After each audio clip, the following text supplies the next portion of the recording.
This is Aaron P. True, and this is the Bruliana Show. Tonight, we are joined by Chael P. Sonnen, the American Gangster, in 15 minutes from now. To my right, my co-host from the hit show Kingdom, Jonathan King. Also to my left, our audio visual engineer from MMA Prime TV. He's a cage-side photographer and a jiu-jitsu practitioner coach, Adrian, the Mad Hatter Gallegos. We have an incredible show tonight. Beer of the week. We're talking about Dominic Cruz versus TJ. Mitrione being poked in the eye by Brown. Misha versus Holm. Conor versus RDA. The press conference. Invicta. So much more. And like I mentioned earlier, in 14 minutes from now, the American Gangster, Chael P. Sonnen. So, ladies and gentlemen, we're going to jump right into it. Adrian, for Beer of the Week, what do you have for us? Every show, we like to start out with Beer of the Week. Get relaxed. If you don't drink beer, grab a protein shake, a glass of water, iced tea, a soda, wherever you want. But relax and grab yourself a cold drink or a warm hot cocoa. So this week's Beer of the Week is Old Rasputin. It's from North Coast. It's a stout. So it's a dark beer. This is as dark as it gets. It's similar to what calls a Guinness, right? That's the main, most popular stout out there. So I'll go ahead and pour you guys a glass. Okay. So will you do that, and then tell us what makes a dark beer dark and why it's dark? Give us the knowledge when we're... So all beers start with barley for the most part. They're milled down, and then that's where they get the sugar from. So sometimes what they'll do is they'll roast the barley. So depending on how long they roast it, just like coffee, you get a dark roast, medium roast, determines how dark the beer is. So okay, cool. And then after that, let me see the label. I love seeing the labels. Okay, so did you guys see the Cruz versus Dillashaw fight? Yeah, I did. Oh yeah, I watched it with you. Dumbass. Okay, I got to segue into this thing. Come on, man. So did you see the Cruz Dillashaw fight? Thank you. Oh yes, actually I did. By the way. Oh great, awesome. So what did you think about the scoring? It was obviously a split decision, but there's no way in hell how could you competently score a fight? The same three people watch a fight. One person sees it 49-46, and another person sees it 46-49. Okay, I actually have an explanation for that. That guy's an idiot. That's why. Well, you can't really say that he's an idiot. First of all, Dominic Cruz has a way of... I was going to get into this later in my analysis of the fight, but he has a way of, when he retreats, he takes punches as he's backing up. So he turns like devastating shots into glancing blows, and he always does it to one side. So the judge that's on the other side is seeing him getting hit. You guys understand what I'm saying? Yeah. No, so the one judge that's on one side, they don't rotate the judges. He's staying in the same seat the entire time. So he's only seeing one angle. And from his angle, Cruz is getting hit. Right. But from the other two guys' angles, Cruz is slipping the punch. So it could be possible that that's the explanation. But two alternating 49s, 46s, that's kind of... Well, how did you see the fight? First time I watched it, I had it 3-2. Dominic winning the first 3, losing the second 2. And then the second time you watched it with no sound. I had Dominic taking the 4th that time as well.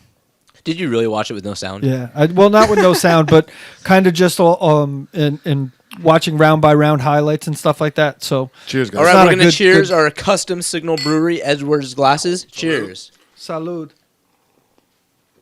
So I'm not sure if Aaron will like this, although has been drinking coffee, and so have you. So you might both have, Yeah, not bad. My palate's it's ready. It's adjusted for it. Yeah, it's adjusted for it. So you actually, it's very creamy, to the palate, and it's... Slancha, this is pretty good. This is like coffee. Yeah, it's coffee with a dark chocolate. Just like, it's a really good stout. It's one of the best. They sell it in a bottle also that's barrel aged. Amazing beer.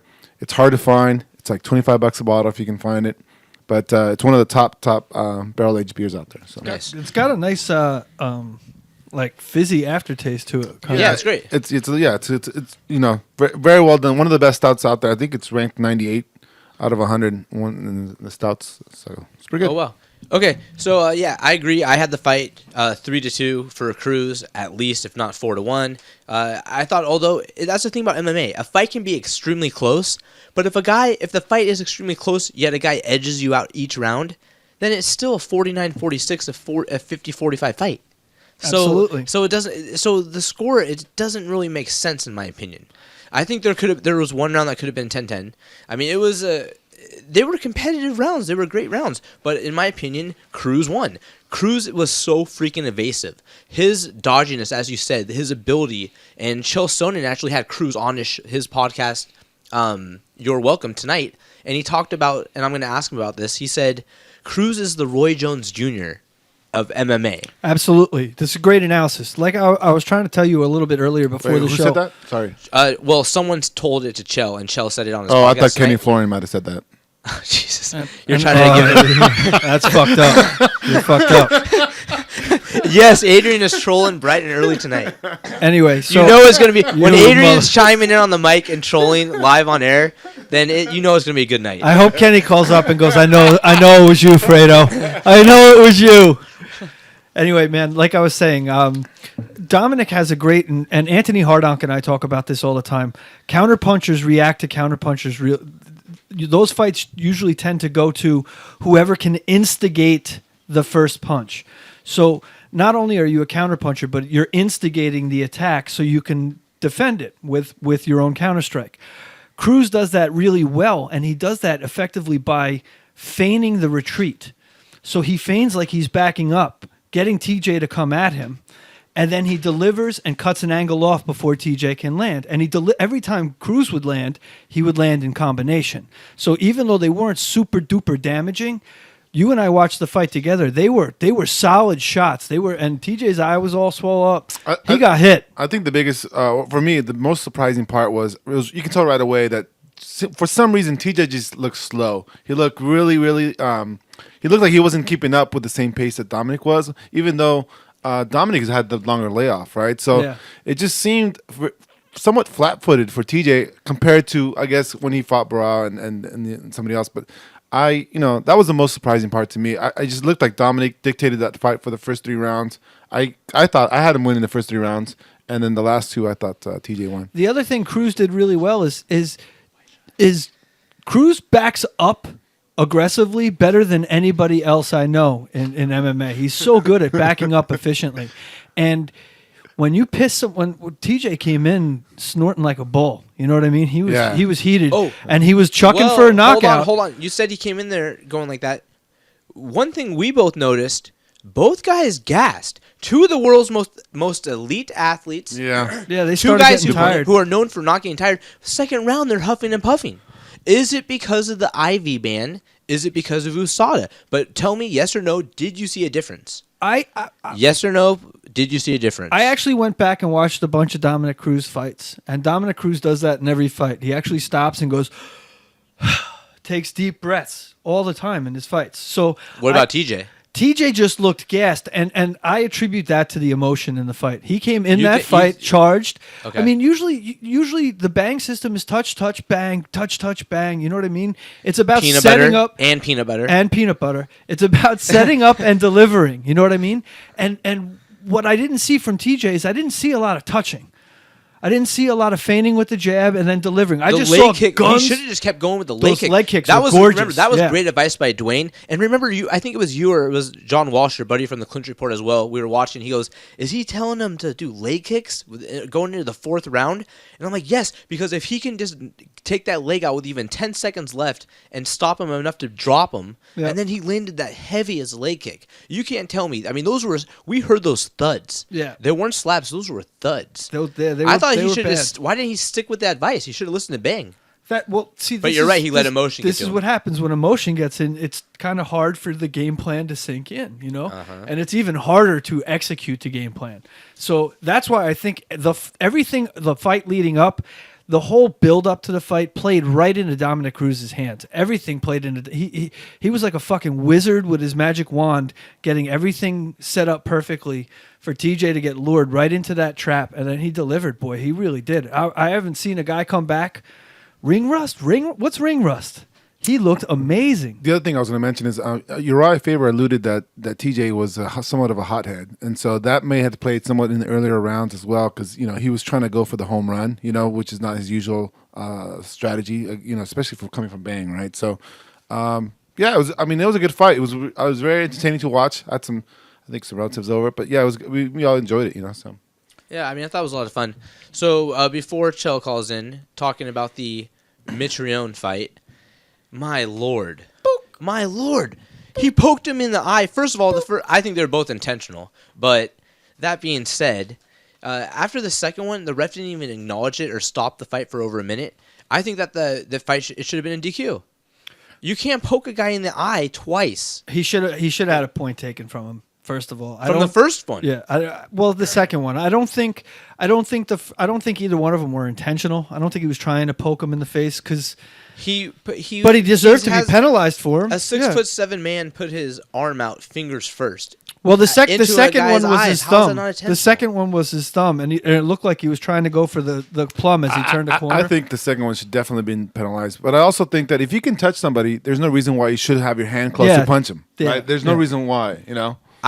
In older years, I've trained MMA, and I'm not saying I'm a pro, but older years I've trained MMA, which is a lot. I've never ever poked anyone in the eye or been poked in the eye. Have you, Adrian? No, I've never. I mean, most of the sparring I do are with gloves, Right. so they're not MMA gloves. But even still, I don't remember pawing at people. I mean, even when we do MMA, it's not. I don't know. I think it may be a habit to push people sometimes to get your distance. But I think if they penalize them, I think it would prevent people from doing it more so because they'd be more conscious about holding their hand together. Absolutely. I think that Joe Rogan once said, no, I'm just kidding. Everyone always goes, whenever this happens, everyone goes, cue Joe Rogan talking about the Pride gloves. If they only had Pride gloves. Right. Do you see how much hate this guy's getting? Well, actually, Dean Lassiter and the guys from Bellator teamed up with Everlast a few years ago, and they redesigned the Bellator glove. How's that going? I wonder if that's still. I actually talked to Dean about that, and he said they had two things that they didn't realize. First of all, they haven't had as many handbrakes. The handbrakes have been down like 90% because the guys like Douglas Lima would always break his hands. That's fucking huge. And I noticed guys like King Mo even who fight nonstop all the time. Well, see, I wrote a story about this. I thought this was a huge thing, like a huge advancement in MMA. What they did is they took some of the padding out and moved it up to the top where the knuckle is, and then they put a natural bend in it. So he said they've gotten 3 benefits out of it. 1, they don't break their hands as often. 2, the orbital fractures that they've had have cut down dramatically because the pillow on top instead of cushion back here. Who hits with the wrist, for Christ's sakes, Yeah, but so they move all that ounceage up to the knuckle. I wonder if that favors though when you check, when you block a kick. I wonder if that, because Muay Thai gloves traditionally have more padding on the wrist because they're designed compared to boxing gloves. So interesting. Muay Thai gloves have more padding here, so you can block the kicks. So I'm wondering if at Bellator, I'm not sure. It might benefit you more to do head kicks because there's less padding there now. Yeah, I'm good friends with Dean. We can get him on the show. And the third thing that they did is since they removed that padding, they created like a natural hinge in the glove. So even if I do paw out, if there's the camera there, instead of pawing out like this, my fingers are going to be down. That's because the way the glove is bent, I can't extend my fingers out without intentionally extending my I think hand that was back. the same thing with the Pride gloves, and that's what they were saying. That's what Joe Rogan keeps. And these gloves are awesome, man. I think they're really comfortable too. Interesting. Pretty cool. All right, well, Chael Sonnen is going to be calling in any minute now, so we're getting ready for that. Chael P. Sonnen. If you have any questions, if you're listening live, you can submit them on Ustream. Adrian will check the feed here and have any questions. I love having Chael on. He's the man. We haven't had him on in a couple weeks? We had him in October. Yeah. A couple of weeks has been like 4 months. Yeah, you have no concept of time whatsoever. I really don't. I live in California where we don't really have concepts of time. Yeah. No, I was going back to the Mitrione fight. How did you think that, do you think they should have stopped it? I think that Mitrione was winning the fight. Yeah, I think so too. So I think it's bullshit. That's why I think it's. Oh man, I think honestly, I would not be shocked if I am shocked if Mitrione does not file for a no contest. I don't think it will happen because they have a precedent of pretty much never ever overturning a result. Right. But I think he should file it. You know what the funny thing? Well, the thing I saw today was Mitrione's quote was saying that. Oh Lord, we got a call from Portland, Oregon. Oh God, I wonder who that is. I wonder. Chael Sonnen on the phone. I had that fight going to Brown. Even How? Did you really? Yeah. It was really close. It was one of those fights that it was like, 10-9. The turn happened after the second eye poke, in my opinion. I think after that, everything pretty much went downhill. Well, let's get an expert's opinion. Yeah, let's get the experts. All right, well, ladies and gentlemen, we have on now the host of You're Welcome on Podcast One, also ESPN sportscaster. Ladies and gentlemen, the American gangster, Chael P. Sonnen. Mr. Sonnen, how are you doing? Welcome to the show. This is Aaron P. True and my co-host Jonathan King and Adrian Gallegos. How are you? How are my 3 favorite fruitcakes doing? Hey guys, let me know when we record so I don't say anything out. Oh, this is like the Travis Brown situation where you actually made that remark. We're there. Oh, okay. Oh, hey friends, how are you guys? Welcome to the show. Thank you so much. Joe, I've got to tell you, I had a great listen before our show started. Tonight, you had a new episode of You're Welcome on Podcast 1 with the champ, Dominic Cruz. Incredible interview. I have to ask you right off the bat, he made a little bit of a jab at K-Flow for his suspension and what happened with Fox, but you always have a saying, the cover-up is worse than the crime. There is no cover-up here. So why are people busting his chops, and what is your opinion? Yeah, and I appreciate you listening to that. I thought it was amazing how angry Dominic was. I had to remind him 3 times in that segment that he won the fight. I mean, I've never seen a winner more pissed off. It was the strangest thing, and it was compelling and entertaining. And the character and personality of Dominic Cruz is so fascinating. And if he could just get himself out there and let people know who he is, I mean, this guy has got star written all over him. He is so interesting behind the cameras and in front of the cameras. He's just a really real guy. He's one of my favorite people to be around because he's so genuine. But okay, so on the K-Flow thing, yeah, so you can't do plagiarism, but plagiarism is a little bit of a bad word compared to what it actually is. Plagiarism is where you take somebody else's words or quotes, or in this case, writings, and you pass them off as your own. Now, you can't do that. If you're in college, you'll get expelled. It's a very big deal.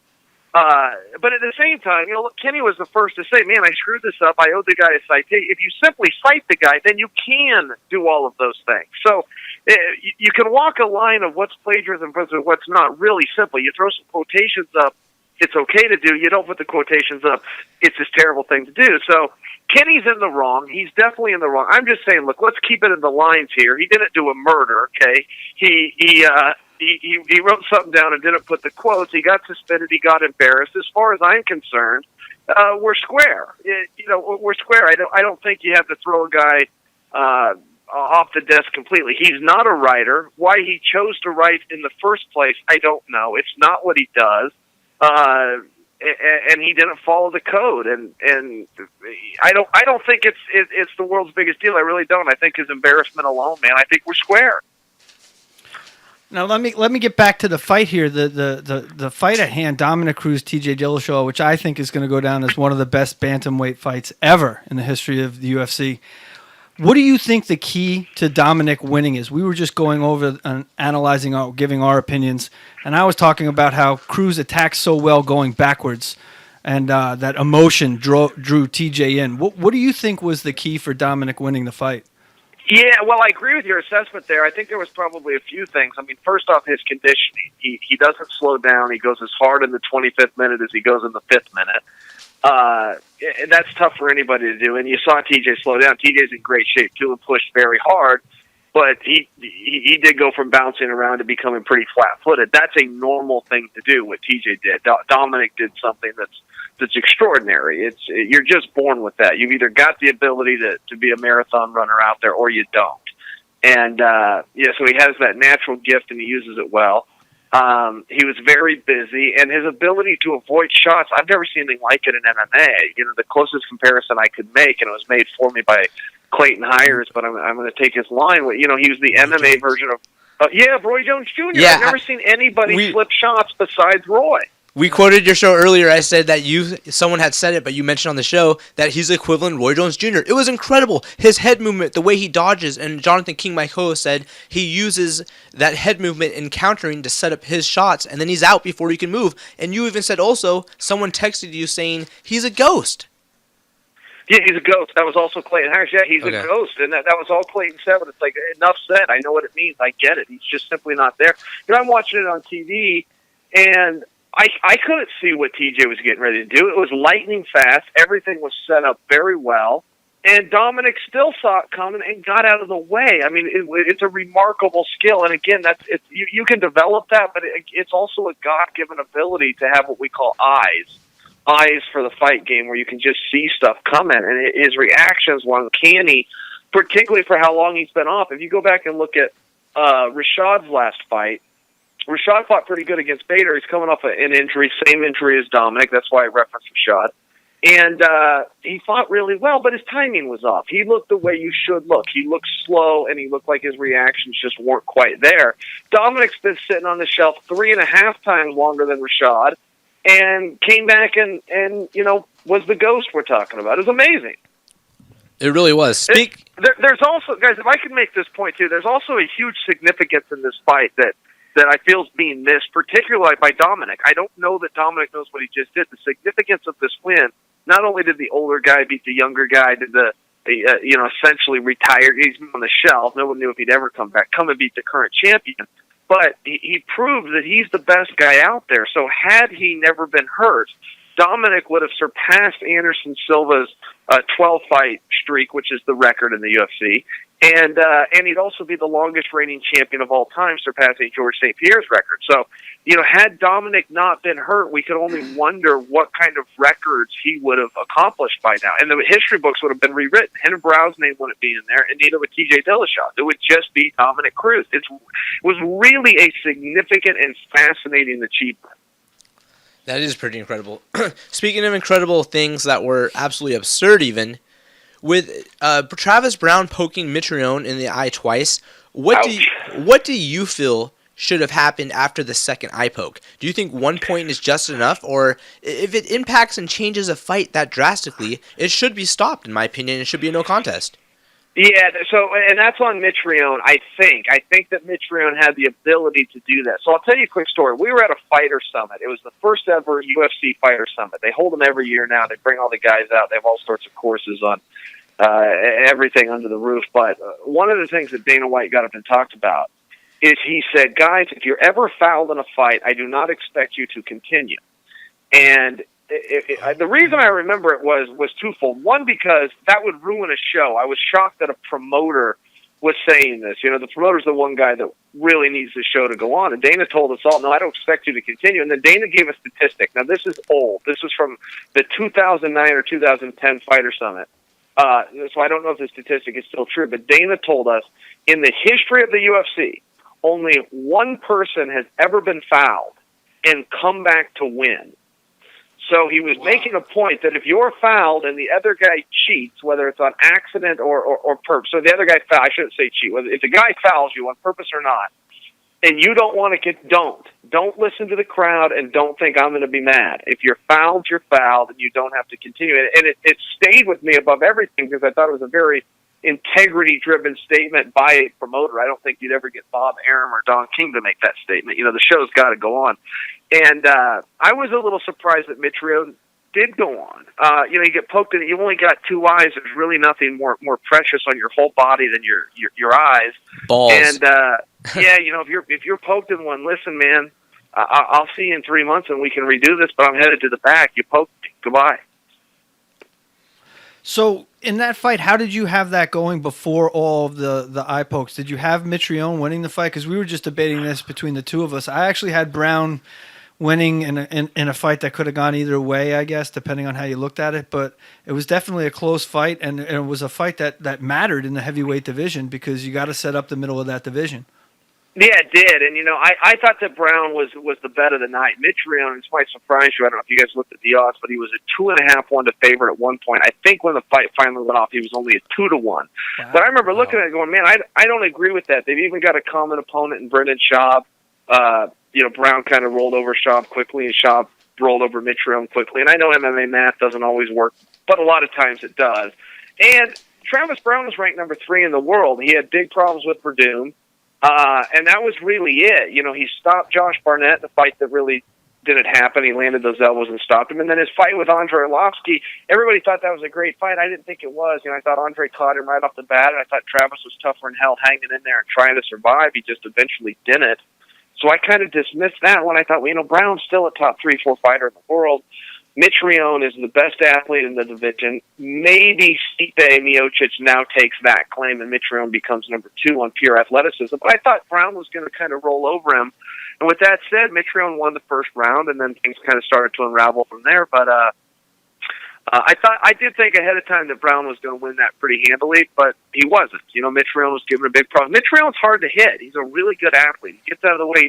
He knows range well. He keeps his hands down and his chin up. So when he does get hit, he gets hurt. But other than that, the guy's pretty solid. I agree. Moving back, one thing I noticed during the Cruz and Dillashaw fight is for the first time ever watching these guys, even though my co-host says that Cruz usually does take deep breaths, I thought these guys, and I've noticed other guys as well, since the IV ban and USADA testing, just the stamina level has changed. Have you noticed since the either IV ban or USADA testing that guys, either their bodies have changed or that either their stamina and endurance has changed? Or yeah. Oh, heavens, yes. Yeah, and I don't know if it's as much the IV, but the USADA testing, yeah. You know, that's one of the things that the substances can help you, and I can tell you as a guy that used them, it's a lot of it will help your red blood cell count, which is your oxygen, your stamina.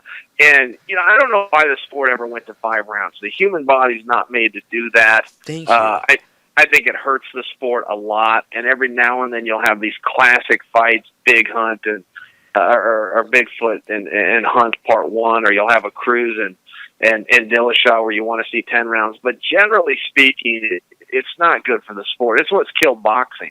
You know, boxing is so damn boring because they're out there for 12 rounds. And, you know, the announcers started covering these guys about 30 years ago, talking about, oh, they're feeling each other out. Well, they're not feeling each other out. There's no such thing as a feeling out process. You got 2 guys that know we cannot go 12 rounds.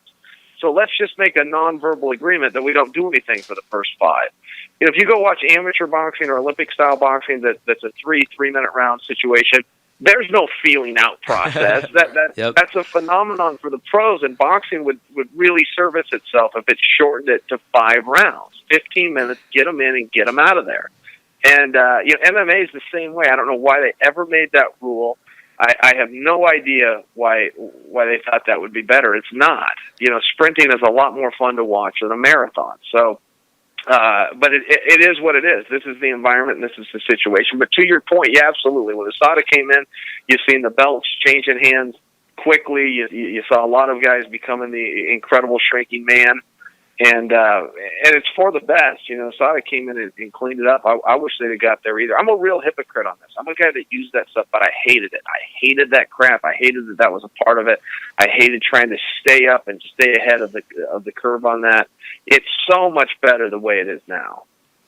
Now, there was a lot of people that said, you know, certain percentage of fighters were dirty, quote unquote dirty, taking performance enhancers and flying under the radar. Since USADA's come in, we've seen a couple guys getting popped for stuff to hide substances, masking agents and whatnot. You know, the same thing happened in baseball when they turned up the pressure with testing. Do you think that this is going to be enough that's going to stop, or do you think the floodgates are going to open and people are just going to be getting popped left and right now? Well, no, they'll have to stop them. USADA will put it into it. USADA is very much ahead of the curve in baseball and NFL. I mean, there's no other sport that would ever bring in USADA. They're just too. They're too thorough, and frankly, it's even to a fault. I mean, you've got to pick your battles here. We're better off with them than without them, but you know, they are too sensitive. There's guys going down on Advil, and you know, there was an Olympic gold medalist, all-around women's champion, and they stripped her gold medal and banned her from Olympic competition for life. 14 years old, she had 1/1000th of a trace of ibuprofen in her system, which has a street name of Advil. And they call it a performance enhancer, and it is. You know, I don't like the term performance enhancer. When I grew up, it was steroids. Don't take steroids. If you're not taking steroids and you're not taking anything illegal, you're fine. Somewhere over time, they switched it to performance enhancer, and the problem there is everything's a performance enhancer. Guys, I would never put anything in my body unless I had a reasonable belief that it would help my performance. I'm not going into the doctor and saying, hey, doc, I feel great. Do you have anything that can bring me down? And if he says yes, that's malpractice. They'll take his license away. Everything is made to enhance your performance. It's the number one thing you have to prove to get FDA approval. So I don't love that term. I think a guy's got to be able to take medicine and make himself feel better and be reasonable. But when it comes to steroids or cheating or muscle build or things like that, you've got a whole other conversation. So USADA's a little sensitive. However, if you're looking to clean the sport up and that is your one and only objective, they're the right guys to call. Nice. All right, well, tonight when I was listening to my favorite podcast, Door Welcome, on Podcast One, hosted by Chael Sonnen, he had on tonight Dominic Cruz. And one of the things Cruz said was, I'm not surrounded by yes men. And I was wondering, do you think that Rousey losing to Holm and BJ's downfall part of his career, do you think it was that they were surrounded by yes men? And can you elaborate on your discussion with him in that regard? Yeah, so I love that Dominic said that, and I'm a big believer in staying with the guys that got you there. There's a big fallacy in professional sports. It started with boxing. It transferred over to us in MMA that once you make it to a certain level, now you need a different coach or different teammates or a different atmosphere. And it isn't true. Different managers, different friends. It's just not true. It doesn't work out for guys. It's important, to dance with the one that brought you. And I don't know that was BJ's downfall. Jesus, he set records. He won world titles in 2 different weight classes, but your window is very small. I think his window ran out, and that's just what happened with BJ. He is surrounded with yes men. That is true, but he also won two straps. So I think we should copy BJ more than criticize him. And some of the other fighters, look, the belt changes hands. I think Chris Weidman was a loyal guy. He stayed with his team, and he fought a guy that had a different skill set, and it gave him problems. I don't know that that's the reality as much as it's just really hard to stay on top for very long. And in boxing, they can do it. They can pick your opponents and keep you out there. Vince McMahon can do it because he can control the outcome. But in MMA, when you're fighting whoever the top contender is, you're just not going to hold that belt very long. Chael, we have a viewer question. This is from Gus Dominguez from Oil Checkers Forum online. And he wants to ask you, going from competing as a professional mixed martial artist to now being a sportscaster on ESPN, quote, how do you keep the juices flowing? Well, I like to participate, Gus. I like to be involved. And I started as a fan, and that's how my career will end, as a fan. And, I can only get in that ring so long and so many times. So if I can be involved in somewhere, participate, I definitely prefer to do that. And so that's kind of what the commentator role gave me an opportunity to do. There's a lot of guys that can do what I do, as far as put on the suits and talk about what they're saying. Well, we're doing that right now. We're just having a discussion on MMA. So I had some good opportunities more than anything. I got lucky. How I got on ESPN, you might enjoy that story sometime. I'm happy to tell it to you. But it's just one of those things. But as far as Gus's question, I like to participate. Awesome. Now, I have to ask you this because I had the benefit of watching with Chael the Jacare versus Romero fight from the ESPN booth on the undercard of the Aldo Lucky McGregor bastard. fight. And we were kind of surprised at the way that fight took a turn. And even though it didn't go the way we thought it was going to go, now that Romero's busted, do you think Jacare can make a splash in that division? He's fighting Vitor. Yeah, or do you think the Vitor fight is more of a consolation prize? Do you think that's a fight for relevancy at this point? I was surprised they did that. I know they wanted to give Jacare the title fight against Weidman, and everybody thought that's how that was going to go down. And, Dana White was pretty candid about that after the fact. They said, look, so Romero's the number one contender. You said whoever wins this fight's the number one guy. And Dana said, well, we're going to have to look at it. It was supposed to be Jacare. So now we got to go back and assess if Romero qualifies. I think what their short-term plan is that if Anderson beats Bisping, to bring Anderson back in and put him in there with Rockhold, which is the reason that that Vitor and Jacare got booked. I think if Bisping wins, there's going to have to be a conversation, but I know a lot of fans want to see him have it, including me. I don't want Bisping's career to end where he was one of those guys that could have had it, just got beat by the power of the pen in the office. So whether Bisping's the guy or not, I think he's going to have a lot of support if he beats Anderson, where people just say, look, we don't care. He's 37 years old. He's been around forever. He's done a lot of the heavy lifting. We want to see him get his shot. So I think that that one's a little bit of a stretch, but Dana just might do it. He might just give the fans what they want there if he's able to get past Anderson. Chael, you're a guy who literally spent a portion of your life dedicated it to trying to become an Olympian, correct? Yes, that's right. And just, I believe, yesterday or within the last few days, I just saw on the ESPN ticker that the Olympics in 2020 will not have wrestling.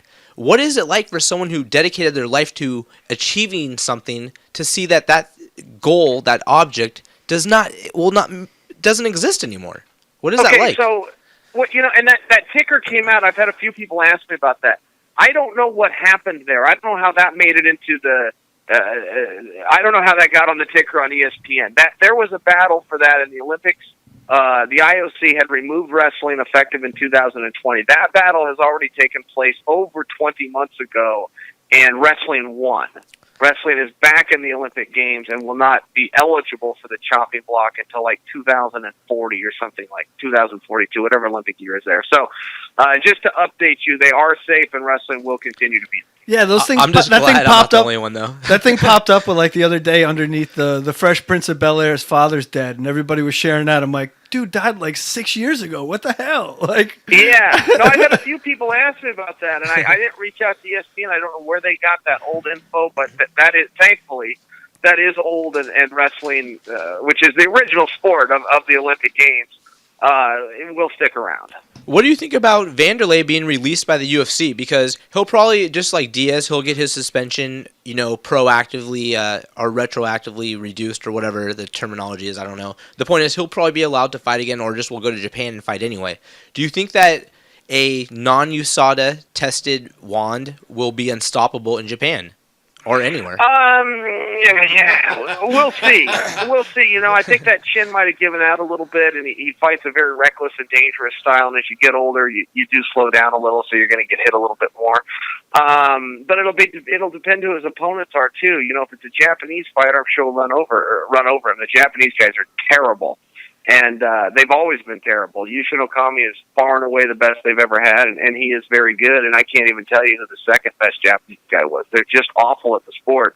Which is interesting considering, when we grew up in Hollywood, we were always told that martial arts started over there and how good they were, but they're not. They're awful. And and that's just a reality. But, so I think if you matched him up right, and they used to match him up right, that he could make a splash. And I was pretty happy he got his release. The guy has been out for a number of years. He's been shamed. As far as, again, that's much like the Kenny Florian thing, man. I think we're square on that one, and I'm happy he can go back to work. Good for him.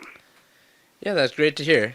No, I know we got to let you go soon. You got stuff to do, but we see BJ coming back to featherweight now. He's coming back.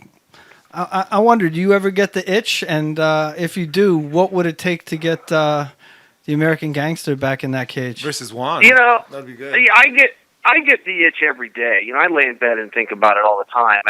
I've just done this since I was a little kid. It's a habit. I have all sorts of fantasies, but that's that is something that crosses my mind. As far as BJ goes, I think that's pretty interesting. I'm not sure why he's doing it. I don't understand why he changed out to Greg Jackson's camp and 145 pounds. And there's a lot of things there I just don't understand. And BJ had an amazing career. He's respected and revered in the community. He's got plenty of money. I have no idea what he's doing other than I think he just misses the attention and wants to get out there. And that's a real thing. That attention's a drug. And I guess he just couldn't stay in the shadows. So I don't know what he's going to do or who they're going to match him up with or if they even are. BJ's announced that he's coming back, but the UFC hasn't made that announcement. And we'll see. We'll see if he gets a fight or not. I don't think it's a foregone conclusion that just because BJ raises his hand, they give him one. Matt Hughes tried to do that too, and Dana said, no, you're done. So we'll see where that goes. Ladies and gentlemen, we are so happy to have had a second chance at redemption to pull off an incredible interview this time, the one we were looking for the first time, but we just didn't pull it off. Chael, unfortunately, we messed up and We just didn't give the performance we wanted, but I feel so good now after this one. Ladies and gentlemen, Wonderful. on Wednesday nights, you can catch Chael Sonnen new episodes of his podcast on Podcast One. You're welcome. You can also catch him on ESPN. Ladies and gentlemen, the American gangster, Chael P. Sonnen. Thank you so much for joining us tonight. Kaboom. Hello? You got us again. That's Damn, so I was trying to bitch. get him. I was trying to. You were trying to get him. I was trying so hard to be able to finish it without You him can't hanging up act on us. gangster a gangster. Come on. Man, that was a great interview. Finally, some redemption because I just felt horrible after the first one where I got stuck in traffic coming from San Diego. I just wasn't prepared. Long stories, blah blah blah. We also had a home run guest on a singles news day. Kind of Yeah. sucked, you know. At least we had Man. something to talk about today. Great interview. So much great stuff and just a really long, thorough one. It was a lot of fun. It was Yeah. interesting to get his take on the Florian thing because, you know, I personally, being the only person, I mean, I don't know if you guys have been published as a writer. I've been published as a writer, and I've had websites steal my shit, and, you know, we've talked about some of them. Right. Not to mention any names. One of them rhymes with Smutty Smellbo. But when you work really hard and you're not making any money and you put something, your heart and soul in something, and someone just takes it and credits themselves for it, it's bullshit. But I don't really think that's what happened here. I think it was more of a mistake, and I don't really think the punishment fit the crime, as in the case with Chael Sonnen. I mean, the guy lost his job at Fox because of something that was fight related, and I just think it kind of sets a double standard to because you have some of the executives at Fox that some of the shit that they get away with, you know, it's like Right. it's kind of a double standard in life, and you know he doesn't hide about it, and like you mentioned before, you know, what was the saying? You There's said? the crime is in the cover up. Yeah. Once you're you cheat, whatever, you did what you did. Once you're busted, you just admit it because the crime is in the cover up. Yeah, because there is something so, you know, complete. Even if you're around like a little kid and you're like, "What'd you do?" and he's like, "I'm sorry, I did that." You're like, "You little son of a gun," you know. You're like, there's something honest about, something admirable about honesty. Sorry for being a bubble mouth, but and Chael's always shoots it straight, whether it's about him or other people, and that's why I love having him on. I think he's one of the first guys that got popped, and he admitted it. You know, usually they come up with a story with that it was a supplement or whatever. They offered him a job. Yeah. He gets popped and just he goes, "Yes, ma'am. Yes, sir. This is what I did. This is how I did it." They said, "Will you tell us? Will you help us?" "Yes, I will." And Right. that was it. Right. He fucking Jedi mind tricked the shit out of. Well, he went in there and was like, Well, that's what "You will hire me." he went in there and he knew he was busted. So that's what it is. Next time we have him, we should ask him about how he got the job on the ESPN. He kind of. Well, I've heard the story before. Oh, okay. I can tell it to you right now, even real quick, just a brief thing of it. He was at a bar, and some random guy was, like, shooting the shit with him or something, and he went up and said something, like, told the guy a story, like a really good story about a situation that happened. Oh, isn't that about the hunting thing? No, about being in an elevator or hunting, who knows what it was. And he told the story real charismatically, and the guy goes, "I like how you tell that story. By the way, I'm a producer at ESPN," or something like that, and gave him a job. Oh. Nice. So it was just randomly talking to a guy at a bar or something. Did he talk about the story I think it was Okami who was staying at his house and his mom almost killed him? Almost shot Yeah, him? it was Yushin Okami. It was yeah. Okami, yeah. Yeah. You never heard that story? No. Yeah, Yushin Okami was staying at his house, and Yushin Okami doesn't speak much English at all. Right. And I guess His house in Oregon, by the Yeah. way. Yeah, because I remember they trained together after they fought. Well, no, this was after Chael was already gone, and Yushin was still training up at Quest in Oregon. Okay. Right. And he was like, he needed a place to stay, so he was staying with. And Chael, please don't smack me if I get this wrong, because I know he will. But something happened where there was a mix-up. She didn't know that he was coming home late one night. She thought he was already gone, and No, she didn't know he was coming. That's Yeah. what it was. She didn't, and so he showed up and he doesn't speak any English. Yeah. And so he's knocking on the door, and the mom comes out with a gun. the mom answered Oh my the door God. with a fucking shotgun, and she's telling Chael the story. And like as she's telling the Chael the story, he's like, "Whoa, stop right there! Just stop, Mom! Stop right there! Stop the story! Please do not tell me that this story ends with you shot Yushin Okami with a shotgun." And she was like, "No, it doesn't." And he's like, "Oh God, thank God." I guess he's got a mom like mine. She goes through the whole story before she gets to the important part, you know. But it's a fucking great story. Great story. We were on set with him, Gilbert, and Coach for the Rockhold Weidman fight, or the Rockhold Weidman fight, and the Jacare Romero fight. And Gilbert asked me, he was like, "What did you think?" And I'm like, I think Romero took his wallet out to pay for the food, but he left it on the table, and Jacare just took it, thinking that Romero started hot, but Jacare came on, and he did. And Chael looked out. I mean, he was like, I like that. That was good. So I got a little chubby from that. Chael's the man. Nice. Speaking of watching the UFC with clinch being the worst experience. Oh, yeah. Just tell me about that. How did that go? Okay, so, basically, this is either... I don't know if it was the best experience of my life or the worst experience of my life. It was probably both. It was both. Yeah. First of all, upon arrival... The steak was smell, amazing. Yeah, I walk in and the smell was just incredible. There's a steak on the grill. So I'm like, okay, I can work with this. Yeah. I can work with this. And you know what's funny? When I realized on the way home, I had such a great time. None of us drink. Yeah. We had I got these guys regular Coke or Coca-Cola, and then I had Coke Zero. I'm glad you clarified that. And I had Coke Zero, but I was thinking about that after, and I'm like, I had such a good time, and it's like no one even drinks. So it's kind of the conception that when you watch MMA, everyone gets drunk and crazy. Right. So that was kind of cool. I didn't realize that. But anyways, it started off with steak, candy, some soda, whatever, some munchies, whatever, relaxing, and everything was great till the Glendale GFC guys start fighting, till Edmund Tarverdyan and Travis Brown hit the cage. This guy is a goddamn GFC plant, and he's Goker Fighting Camp or whatever, Glendale Fighting Camp. What is it? Glendale Fight Camp? GFC. Is that place still in business? I'm a full-on troll. He's a full-on Glendale. Full-on. I was trolling Aaron so hard. They poking the eye, and he's like, that's how Glendale does, baby. That's how Glendale does. I was trolling him so hard. He was like, what are you training at Glendale now? And Walsh, he does hang out at Walsh Glendale, is cracking up laughing the whole time. First of all, I work for one of the guys that's always at Glendale, Georgie. So I get access to interview their fighters, and I'm not going to say no to interviewing fighters. So but that doesn't mean you. I didn't know that meant you root for them like hardcore. Well, this is what happens.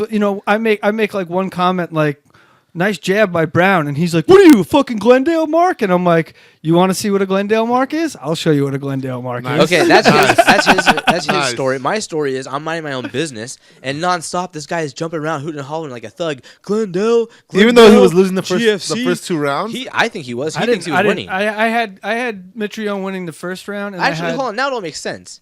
He has Travis Brown winning the fight. The eye pokes were accidental. You're a fucking GFC mark, straight up. You're a GFC mark, hardcore.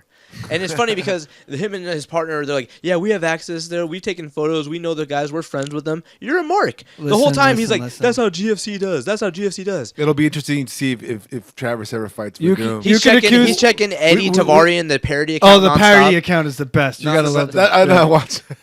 Don't spin if you want to win. Do not spin if you want to win. Listen, dude, I'm friends with a lot of camp systems, Glendale, Dynamics. You're a hardcore ATT mark. My heart is ATT, Coconut Creek, and always will be. Anyway, so the point is, Mitrione, in my opinion, was winning the fight, and I'm a Mitrione fan, so I want to watch Mitrione. Yeah. And this motherfucker, the whole damn time, will not stop with the GFC. Him and Walsh will not freaking stop. Every Walsh was helping me. Walsh was like bumping my it, God. and I was like fucking. Walsh is pretty like they were deadpan, trolling. So it's hard. Walsh is like the hell out of me, and I was about to walk out. I was getting so pissed off. It was the worst ever. If you've never met John Walsh, the photographer for the Clinch Report, the company I work for and stuff, he's one of the most deadpan. It's perfect. Like he can play straight face in almost any situation. And then like when you're walking away, he'll piss his pants walking away, but he can play it so well. Right. So he saw Aaron like thinking that I was a troll over not much. I like made like one comment. They're like, yeah, that's our blood. We're GFC. So I was like, Johnny, fucking bump him up, and he just kept bumping him up, and I kept spiking him. It was so great. But Adrian knows how when I take the bait, when I get pissed, and when I get trolled. Yeah, totally. Well, and we do it here sometimes, but not to that level. They just wouldn't stop with the GFC crap. Oh, it was so great. And they kept saying how they're like, oh, Edmund. They're like, that's striking's from Edmund. That's Edmund. He's world class striking. And they just wouldn't stop. Wait, was that trolling? Was that real life? Well, whatever it was, they were just. Oh Lord, you had to be there. You can. I'm in that gym a lot. Okay. And I see Edmund working with the guys that he's working with. I'm around a lot of gyms. Okay. I'm around a lot of trainers. All right, here we go. Here we go. I can kind of tell if a trainer's not good at his particular discipline, if he's full of shit. All right. And I wouldn't say Edmund is a bad trainer of stand-up. Of course I not. would say that he's Nobody actually. Of said course that. not. He's had many world champions. Of course not. And if you weren't a do nothing bitch, he could train you too. I bet that's what he would say. No, he says a lot of the same things that I hear top Shout out trainers Eddie. saying to fucking fighters all the time. So how bad can the great fucking job, guy champ. be? You know? Jab. Shut up, Jab. You're Great winning. job. You're oh yeah, winning the that's round. what that's what happened. I kept doing that, and they were. You kept. Yeah, we were. There was something going on where. By the way, I have nothing against the guy. I don't Neither even do know. I. He's I don't actually been either, very yeah. nice to us, and we filmed with him before. Yeah, he's a nice guy. Except for when he had Manny See, try to that's kill the me. whole thing. We troll on all the trolling, so Yeah. it's not like Well, we have to see these people in We're just person. joking. Yeah, We're yeah. just joking. Edmund, if you talk, he's the type of guy where if you talk shit about him, and then like we live close, he would fight you. Oh yeah, he won't forget it. He won't We've forget seen it, that's him- for Who's sure. Armenian? I swear, Dude, I've seen- I wish I had the video so bad. I need to find it. It has to be somewhere, but I cannot find it because we were asked to delete it, and I'm that type of guy, so I think I did. But remember, Adrian, this whole expression of Armo with a freshman, Oh, yeah. an Armo with a fresh one, Yeah. an What? Armenian You with never a said fresh that. black Yeah. guy. This is something that was The an inside Armenians- joke. Yeah. The Armenians got in a fight with the African Americans, Bobby Green's crew against Sagiv, Manny. I forgot who was fighting. There was two guys. It was Sagiv, I think. Savak? Against, No. well, There was Savak multiple. was there, yeah. But anyways, the point was they got in a fight in the crowd, and Edmund got sucker punched supposedly, or got lit It up. wasn't Edmund. Was it Edmund? Was it Sagiv or Edmund? I thought Edmund was the one with the fresh one. It might have been. Yeah. One of the Armenians got punched out and had a black eye, and were going crazy, and they were Yeah. yelling stuff at the African American people, and it was bad. It was bad. It was one camp versus the other. The two guys were fighting in. I think it was over in Ontario. Yeah, and they California. got in a fight in And, the stands. Yeah. So what Oh, happened? yeah. is The they were corners, they're they- crazy. Oh yeah, They started arguing, and what happened is, But Edmund was in that camp. yeah, for sure. Edmund was in the camp, and then when they started fighting, right, and they started to swing, started to talk trash. They settled down a little bit. One camp goes away, comes back with Bobby Brown. Bobby Green. my prerogative. Do what I want to do. The My Humpty. prerogative. They come in with a dance off, and the Armenians and the other camp do a dance off. No, but Bobby Green comes in like starts screaming at them, and like he's like leading the pack. I mean, it was like a straight up gonna be a brawl right there. I remember we got the footage of it. Armenian, yeah, the We got Armo footage with of the it. fresh one. But then Bobby asked us not to put it up. Basically, the Armenians claim the black people called them racial slurs, and the black people claim the Armenians called them the N-word. Yeah. So that's. But Yeah. basically, what happened was it was a guy from Bobby Green's crew and a guy from. Or a guy from. Well, the two camps are Glen- fighting. Yeah. So the crowds, they were going crazy. The fight was great, but the guys, they're so Which crazy. fight? The fight in the crowd or the fight in No, the the ring? fight in the cage. But the people are so crazy. You know how Armenians are. At Oh fights. my God, yeah. I mean, so it was bound to happen. They're one of the most This was passionate. old school. This was like 2008, Yo, 2009. This was- shout out to my like 70-something-year-old mechanic who's Armenian and a huge. I go to his shop to get my car worked on because my car is a fucking piece of shit. I hope Sponsor, none of them give me a beat new up car. because I respect them. but Sponsor, they're give me a new crazy. car. So we go in. I go And in. Manny is one of my favorite fighters in Caro too. And he goes, hey, up there, sit down. I watch TV. He's got the MMA. Every time I come in, I'm always sitting in his office. He's like, next time, if you don't go, you come watch here at pay-per-view. We watch. I'm like, in the shop? He's like, fuck yeah. It's really cool, dude. But yeah, they're huge. Armenians are huge fight fans. Oh, because it's a fighting culture. Oh my God. Oh man! And I remember we grew up watching like The Sagiv- most passionate. Is The it most Savak? passionate. Well, Savak McGahian, yeah, but there's another guy I thought Sagiv as well. But anyways, we grew up watching these guys before they were ever on Tough or. A Yeah, big thing. we used to see him all the time. Actually, Dude, you know who's fighting before on the... Ronda even trained there. I Yeah. think. Oh, yeah, this is way before that. Actually, George has a card, and I think in March, Lights Out. And I think Karn's going to fight on that. Karn's Oh yeah, going that's back. another one too. Karin, what's his last? Darbedian? Yes. Darbedian, yeah. He He's was, that dude's a fucking that guy was monster good. on He the was ground. supposed to, from what I remember, he was supposed to be on the UFC, but he lost the fight right before he was going to the UFC. I Yes, forget who he yeah. lost to, but it was a guy who was really good. It wasn't Papa Zane, but That guy, No, no, that no, it guy, was around the same time. It Though. was his time, his yeah. transitions on the ground. Oh, because they probably had the same manager, maybe Darren. Yeah. It's smoother than fucking olive oil. Well, his all those transitions, guys dude. are so slick. all the Smoother than grappling. a- They all grapple at Gokers, you know. They all fucking beasts. Oh well, yeah. I they mean, all their beasts, grappling's yeah. incredible. Yeah, but Gokor's kind of like a smashing monster. You know what I mean? Like, Well, he's a big Karin guy. is quick and fucking swift. You know what I mean? Like, my buddy Slick Rick rolls over there, and he's tells me all the time those guys put it on him, you know. So I'm sure. Yeah, he has a great time going over there. So. Isn't Slick Rick hurt? I thought he got injured when he was grappling Dan the Wolfman. so How dare you say that? Yeah, I know. I went over. I got extended an invite to go to Gokor's one day from Gene, and I got to spend some time with Gene on the mat and Gokor on the mat, and those guys, man, even when they're techniquing, they're smashing. Yeah. So it's Oh, yeah. it's like I left with my head out my asshole. Yeah. Like I'm it not- was They bad. I literally almost got killed there. I got punched in the throat by Manny. It was crazy. Yeah. But that was just walking to the place, wasn't it? No, it was in the cage. Actually, we rolled it was up. in the cage with We're- Edmund. The first time we went over there, we rolled up. We're like, "Where is this place?" Uninvited, I think. No. I Oh, don't no, remember. no, it was set up through a guy through the hi-fi. Yeah, because they liked Jared Papazian and whatnot. Anyways, we show up, right? We're like, "Where is this place?" And it's kind of like a commercial area. Yeah. And then all of a sudden, Oh, geez. You mean industrial? Yeah. Oh, God. Yeah, it's a bad That's what I was neighborhood. saying. You got beat up on your way in. Yeah. Here's the crazy I part. forgot I forgot about that. We're driving, and all of a sudden we see like 30 Armenians with Adidas geese outside. We're like, "That's the spot." So we walk up, they're all looking at us like, Oh, man. you obviously don't belong here." And so we'll just walk up. We go straight to Goker, and we're like, "Hey, we're here to film." He was really nice. Everybody was really nice once we moved inside. So, Gokor is like outside of Gene. There's a few people that I'm super close to. I'm like Gene. I'm not close to Gokor, but there are guys like Gokor, and I guess on his level, I would say the only other person that I don't really know that well, but I do know and have so much respect for is Ricardo Laborio. Like those two guys in my eyes, Yeah. Gokor and Laborio. Those guys are like. they're- Goker's Academy is pretty cool, too. I just like Yeah. the layout where a lot of schools, they don't have a lot of space in Southern California. Yep. It's huge. And it has this cool balcony viewing area. It has big mat space. It had the cage area in there. Where's that? It's Goker's. Oh, yeah. It's a really nice Yeah. inside the gym. I actually really like it a lot. One thing I never understood is why I know that Rhonda trained at Goker's. Did she leave that camp? Yeah, she left She actually left the camp. So Well, okay. Edmund at one point was at Gokor's camp. Yeah. And we filmed with him, and that's where we met Edmund. Yeah. Is because he was holding the mitts or doing the pad work. Or striking, I should say. I don't know what the job was, but he was working on boxing with Manny. Yeah, at So we Goker's filmed a gym. video with Yeah. Manny. He whispers something in Manny's ear. Next thing you know, I'm almost dead.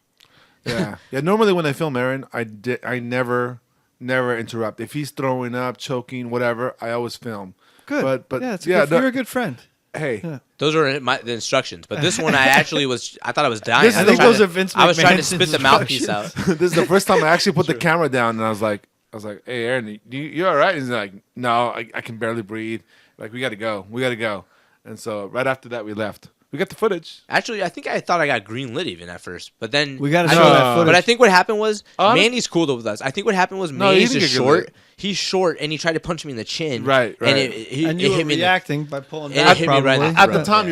time, your chin was a little bit too high, and so it landed. I mean, normally that would have landed on the chin, but you're taller. But Manny's a fighter that I think like people are kind of thinking he's towards the end of his career, but in my eyes, I think I think his finally striking is getting like yeah, he's almost peaking. I think only he's in about his to make 30s. some noise. He's not that old. I think that dude's about to make some noise. He's been. I thought the last time he was on our show, we had a big knockout. So we're He's good back. luck. He's back We're at good luck for Gokor's him. now too. I think he's Oh, is he full time back at full-time? Gokor's again. Yeah, Yeah, so- I've always been a big fan of Manny ever since. his fights are never Just boring. forever, pretty They're much. never boring, and Right. and And I always bug him every time and ask him about the Ultimate Fighter with Nate Diaz, how he hurt his shoulder. What would have happened if he would have won? I bet he hates that question, but I ask it every time because he was winning the fight. yeah, He should have been the winner.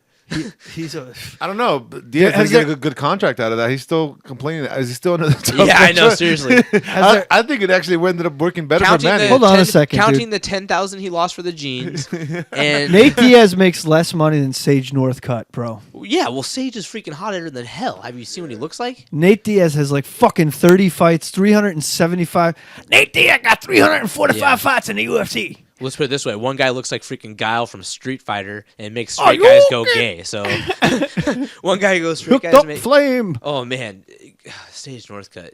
Do you even watch? You just Have want you to. ever seen his? Did you see his Hold drug on, test hold on. photo? He's How been drug much- tested 6 times in the last 6 months or 3 months. Adrian, He had how to- much do you think this guy would pay just for like a drop of Sage Northcutt's ball sweat? Oh, nothing. Just like one drop. Nothing, but for a locket of his hair, for a locket of his hair, possibly $300. By the way, he has a fight coming up against an undefeated fighter that's 11-0. So Is it It's Bobby Super Pfister, Sage. Corey Pfister's brother? Corey Pfister wasn't a bum; he was legit. No, he is.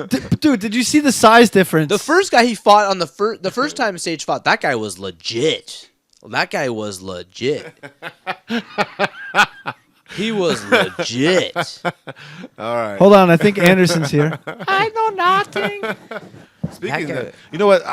I'm sorry we're bouncing off ideas, but I found it interesting that Chael was mentioning Anderson Silva, saying that he could potentially Dude, yes, line that yes. up to a championship fight. I didn't Great even think that was a fucking problem. dude. That's a great. I didn't think about that. I didn't even but realize that soundbite till just now. that Adrian's makes- been on fire today. That makes so much fucking sense. Great, awesome job, bro. In that fu- makes so in- much sense. In Fuego. What better way? It's Tapatio. Listen, because you know the UFC doesn't think Weidman can beat Rockhold again. They don't think he can.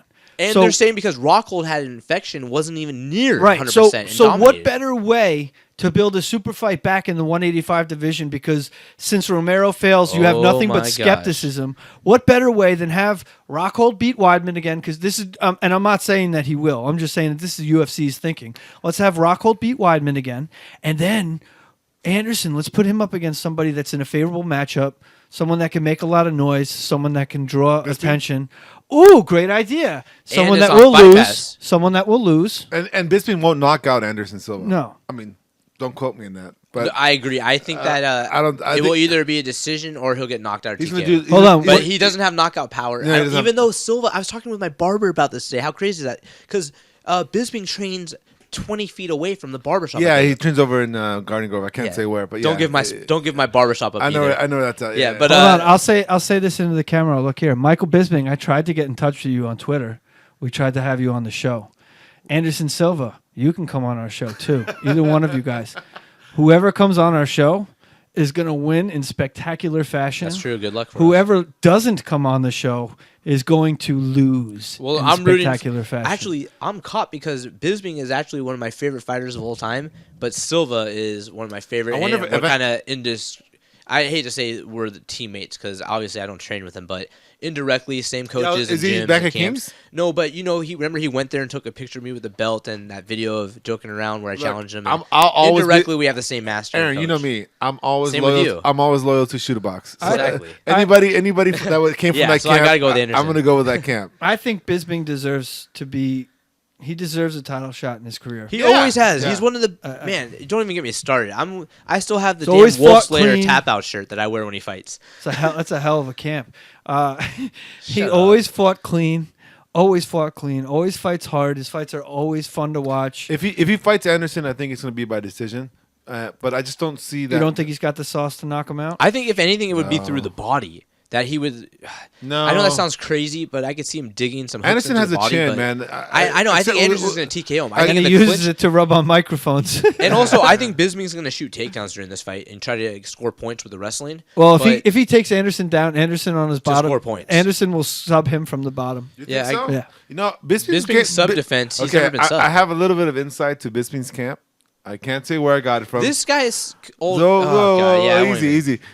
We should have had access to that camp. Full access. All I gotta say is You stuttering prick, spit it out. Bisping has an underrated ground game. That's all I gotta say about that. Well, he's So- never his sub defense for sure. He's never been sub. Hold on, that I know let's of. point out the obvious. Bisping has an underrated everything game. The guy's a fucking stud, and he never gets credit for anything. I Well, give him not- credit for everything. He's not underrated in knockout power. But he's not in the title yeah, but picture. TKO, he can definitely TKO. He's good in accumulation. He's good at numbers. But what He's we're good talking at about is we're combos. talking about guys that are in the 185 title picture, and he's not even mentioned in it unless he beats Anderson.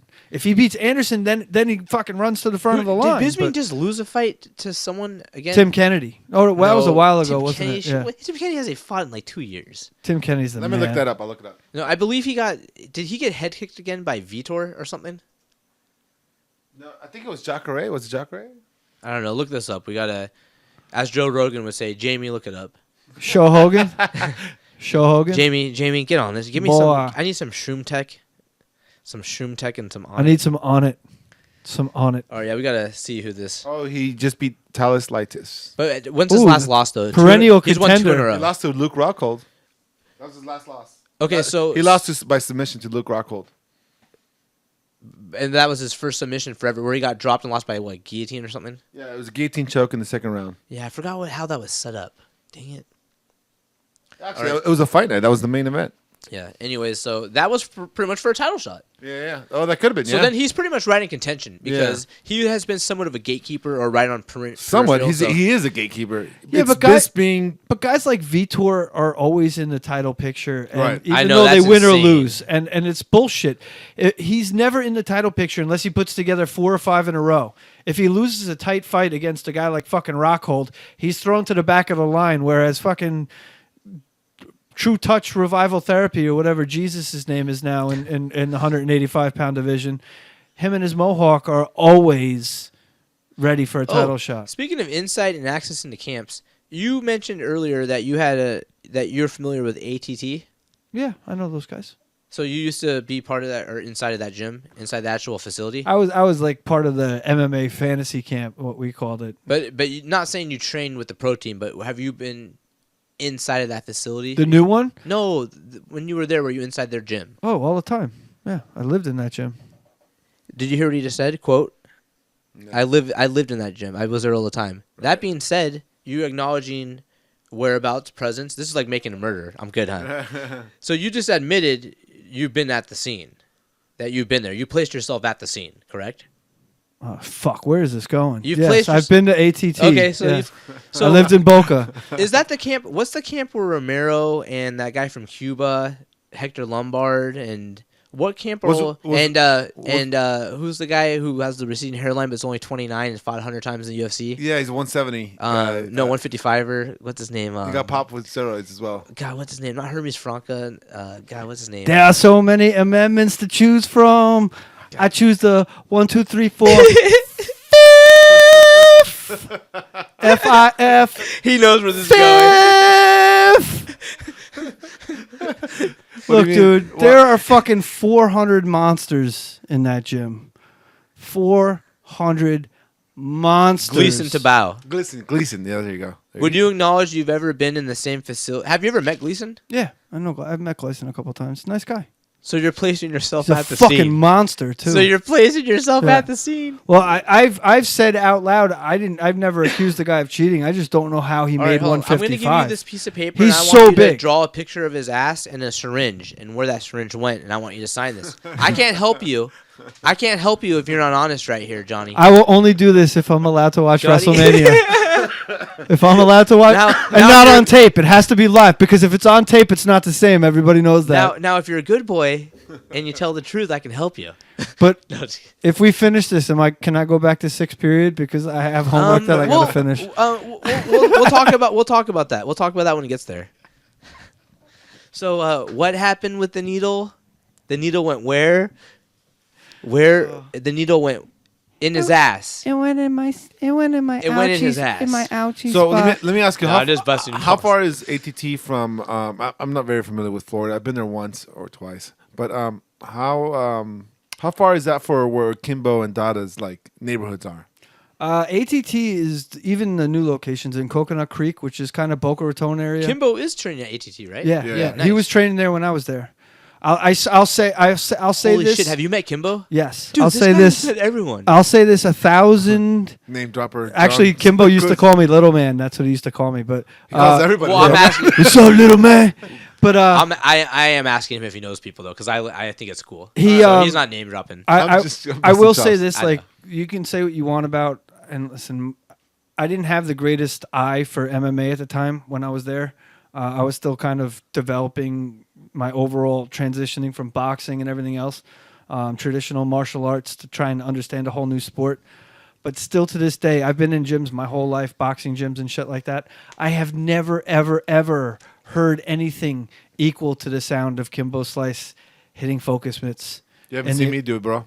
Oh my God! I know. Let's go around the horn and say the loudest person just missed. It sounded like Shogun. I was about to say it sounded like Shogun. Shogun, yeah. Him hitting focus mitts with his hands. I remember when Shogun, I had my Shogun's back turned. kicks. You know That's what his hands sound like. You know how at King's MMA, how they have the small side, the jiu-jitsu side, and then the big pro side? Right. He was doing working with Cordero on the small side, and he must have been just working on their own because it was 5 o'clock class I was in or whatever it was, the normal guys class. And we were just sparring or working out, whatever. And I remember like almost ducking, and everyone like covering their head, like thinking it was a drive-by. and it was Shogun doing kicks. Yeah. It was That's unreal. what Kimbo's hands sound like. Shogun's kicks are the loudest I've ever. It seen. almost defies gravity. Slap! But no, like it almost you can see the wind. Like I don't know if it makes sense. You can see the air, the wind around his leg. Like it's just the form, the technique. He's it's just, Goku. I was in. a Super I don't know. Saiyan. Maybe I was on shrooms. I don't Be a know. little bit of a name dropper, but I was in my coach Steve Bruno, who I owe a lot in my career to. Steve Bruno at American Top Team, guy's the man. But we used to do these timing drills where we'd be in line waiting behind to hit a heavy bag. You know, you guys all know these drills. So I'd be waiting, and I'd lose track of my spot on line because I would hear the fucking boom, boom, and all of a sudden I'd start turning and look. And then next thing I know, it'd be my turn to hit the heavy bag, and I'm standing there with my jaw open, like watching Kimbo throw hooks to the body, just being like, oh my God, that hurts my liver, and I'm fucking 300 yards away. Yeah. You know, like it's you can't. I can't even put it into terms. It sounded like a car hitting a fucking gymnastics mat. So it's at Power full never speed. goes. Yeah. Power. So always it's fair to stays. see that Kimbo's going to destroy Dada.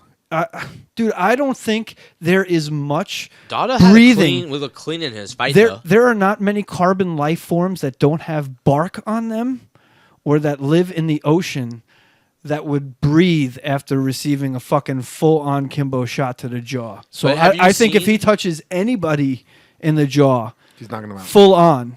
I just from what I've seen, dude, Even it's Mark so I can't imagine someone taking it. Maybe Mark Hunt, a guy who's got like fucking three Ray necks Sefo, underneath. Mark Hunt and Ray He Sefo? knocked out Afro Man clean. He knocked Afro Man's damn eye out in the backyard. Dude, he throws wild.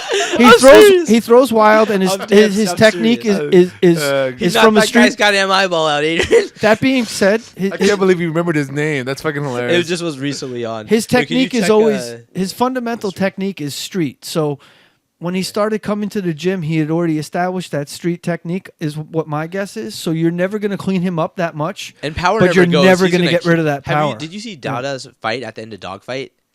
yeah. The Yeah, documentary? Yeah. Oh, man. He gassed. Gassed. He has no technique. He looked like he was throwing like. He's a big guy, pitter-patter. but He's gonna get, I think Kimbo's going to kill him. I got money on Kimbo. Have you seen Kimbo's head movement? I know he's old, has bad knees, but I Kimbo think can that- box. I think Kimbo's Kimbo can upper box. body movement's fucking ridiculous. Yeah, actually, I think they should do like whoever loses should shave the beard or something like that. You know, something more than just money, right? I think Yeah. because change the look, right? Because they both have the same look, right? I think the loser should have to go live with Ken Shamrock for like a week. That would be like in the RV outside. yeah, like an Team awesome Hurricane reality Awesome show, like in San handcuffed Diego. together, like Dada and fucking Shamrock show. That would be amazing. All right, well, we're moving on here in the last 15 minutes or so. UFC. What? I just thought of that, how ridiculous that would be. Oh, I thought you were laughing at the transition. I'm laughing at my own joke again. I was having the transition, but go on. Oh, go okay. on. So moving on, UFC 197 press conference was today. Did you guys get a chance to check it out? I think we acknowledged all that we had checked it out, but we didn't talk about it earlier. Conor versus RDA. You mean Conor RDA with versus the- El Chapo? Yeah, Conor. Oh man, I forgot about El Chapo getting. That's a whole other topic we could get Who into. called him El Chapo?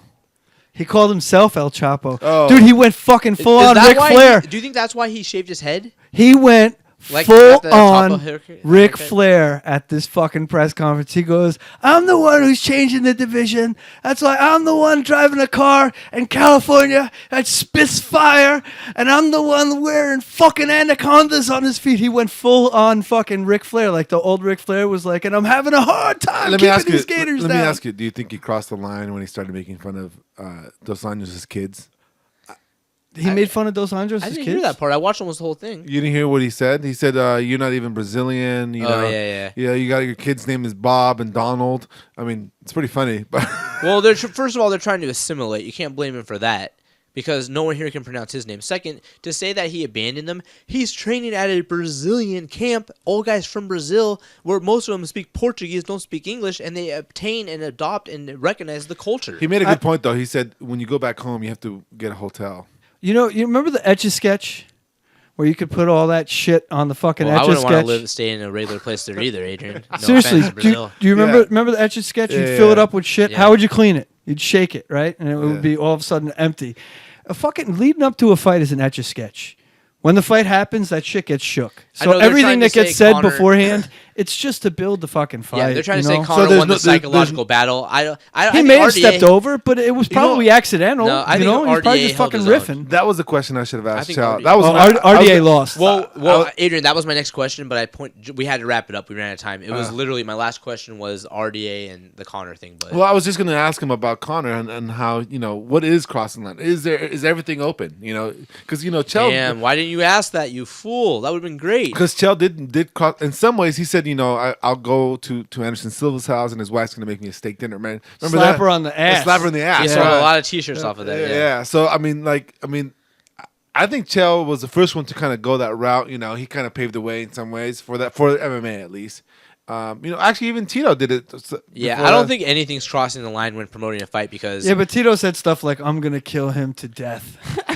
I'm gonna Yeah. beat him into a living death. But you're gonna But look. You're I gonna think look at Conor's. that was what Shamrock said to Tito. We haven't done the Titoisms I'm gonna in English accent in a long But- time. We but- should start doing them. Again. But let me tell you something. I think that's gonna happen like in 5 or 10 years. You're gonna look at some of what Conor was saying as ridiculous as what Tito was saying at the time, right? Oh, definitely. Like Yeah. even today when he says stuff like, he says something about what was it? I don't need to learn Portuguese or I don't need to do this. Kings don't speak; they wave. Oh, right. And yeah. he had the one funny bunch of thing liners. was he was like because our day was like something like, I'm gonna be there and meet Jesus and see what he has to say, and Conor was like, Jesus loves me, gods acknowledge other gods, and I was like, that's fucking baller. Oh, that's interesting. Yeah, people were saying, either it was the coolest thing ever or that he's going to get tons of backlash to compare himself to an idiot, to basically to a god. Either way, it's Or, all or you know what I mean. It's a either way- religious figure. Sorry, excuse me. either way, it's all gonna just get him more money. Yeah. In some way, I mean, he's just playing on house money at this point. He can do whatever he Oh, wants. yeah, and that's what he's saying also about promoting possibly. Yeah. I wonder if they can put in his contract, Conor McGregor, each time he fights, $500,000. And then in the contract, Conor McGregor Enterprises or promotions to $5 million or whatever. So that way they won't have to disclose that he makes X amount, and he can still have in his contracts, and he's still he's not a promoter, but he gets paid as a promoter, if that makes sense. If they're gonna Does do- that make sense to you? Where I can see that, but honestly, I don't see Conor trying to hide that money. If anything, he'll try to not trying flaunt to it. hide it, it's just that they don't want to. They don't want it a public record, is what I'm No. trying to say. First of all, I don't think they can do that because Yeah. the UFC's already on public record. I don't know if it went the legal way. What but do you mean? with, They're a privately held company. No, Golden Glory. When Golden Glory was representing Alistair Overeem, Overeem signed with the UFC, and Golden Glory was said, the check doesn't go to Overeem, it goes to us, and Right. we pay him. Right. And the yeah. UFC said, no. Our policy is we don't pay promoters. Right. We don't pay promoters and managers. that's We a good cut the point. check to the fighter, Right. and that's Wow. it. Clinch coming So- strong with the knowledge, Boom. baby. What's up? Woo! Yo, what's up? Yeah, it's a good point. Yeah, Good so that was the whole thing with, and that's actually, if you look at Alistair Overeem's paycheck, that's why to this day, Alistair Overeem's, it's always the funniest shit. I always like, whenever Overeem fights, I'm always like, I can't wait to see the fucking pay breakdown. Because it's always like $250,000 for the headliner, $60,000 to win, $60,000 a show, $40,000 to win, $40,000 a show, $20,000, and then you get to Overeem fighting like Roy. 328 It's plus like 223. $165,247.78. It's like down to the exact cent. point. Why? Yeah, because the way his contract was with Golden Glory, they had to get a certain percentage of his pay in order for, from my understanding anyway. I could be wrong, but that's why he gets like, and the UFC gives a lot of money that we don't know about. Well, when he fought the other week, it was actually 323 and then like 238. It was like 568,000. It was crazy. Yeah, he got a paycheck on that. He's last a free fight. agent, Yeah. by the way, so he's going to renegotiate. Yeah. Okay, so Really quick, I have a quick question for you guys. Now, I'm just thinking about the tough where it was Black Zillions versus American Top. that's what I was going to say next. Yeah. Isn't Black Zillions closed? And he says no.